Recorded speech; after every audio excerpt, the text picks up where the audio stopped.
Bonjour, c'est Hankook, j'espère que tu vas bien, en tout cas moi ça va. Alors, dans cette vidéo, je vais t'expliquer les 4 erreurs les plus communes qu'on trouve dans les salles de musculation. Alors, on va commencer par la première, pour le travail des deltoïdes. Tu as beaucoup de pratiquants, lorsqu'ils font des élévations latérales, ne font pas le bon mouvement.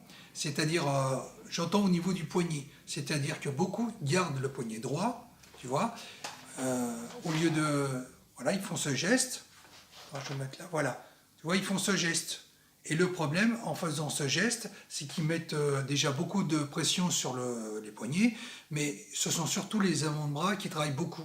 Donc par rapport à ça, ils ressentent un peu moins le travail des épaules. Ça, c'est une erreur que je vois souvent. Donc la bonne technique, c'est justement de casser un peu le poignet, tu vois, et de faire le mouvement comme ça, tu vois. Et en gardant le bras le plus droit, enfin presque le plus droit possible, et en ayant la courbure du poignet incliné vers le bas. De cette manière-là, tu mets peu de pression sur le poignet, mais également le travail des avant-bras affaiblit et le travail des deltoïdes est plus conséquent. Donc les deltoïdes sont beaucoup plus sollicités. Donc ça, c'est ce qu'il y a à savoir.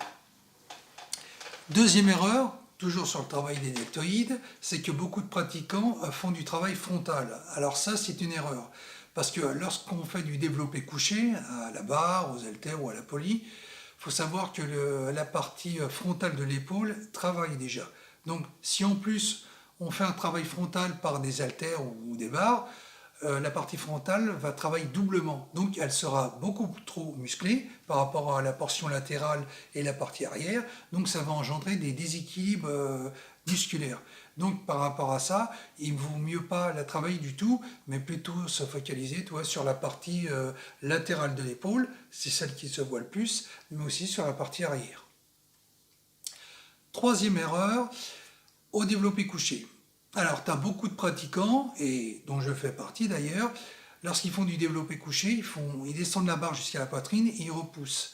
Alors ça, c'est une erreur, parce que lorsque tu fais du développé couché, il faut savoir que les deltoïdes et les triceps interviennent dans ce mouvement. Donc, lorsque la barre, elle touche, tu vas devoir pousser fortement pour justement faire remonter la barre. Et c'est surtout les deltoïdes et les triceps qui vont intervenir, et les pectoraux beaucoup moins. Et c'est pas le but visé. Donc pour une bonne technique, lorsque tu descends la barre, il faut l'arrêter à 5 cm de la poitrine, pas moins, et ensuite tu remontes ta barre.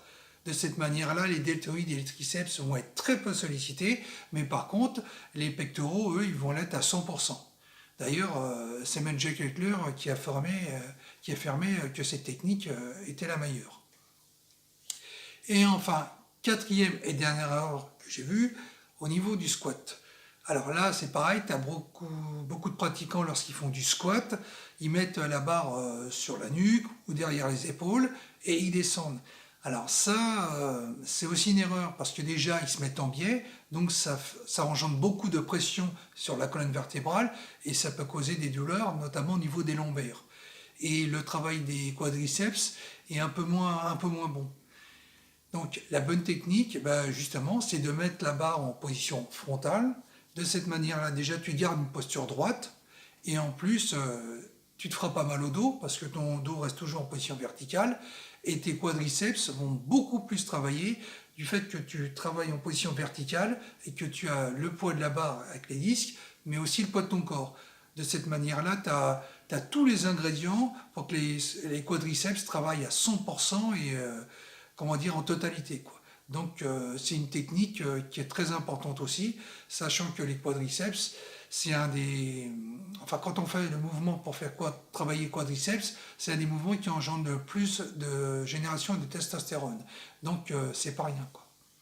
Voilà, écoute, on arrive à la fin de la vidéo. J'espère qu'elle t'a plu. Si c'est le cas, n'hésite pas à liker, à partager, à t'abonner si mon contenu te plaît. Et moi, je te dis à la prochaine dans une autre vidéo. Bye bye!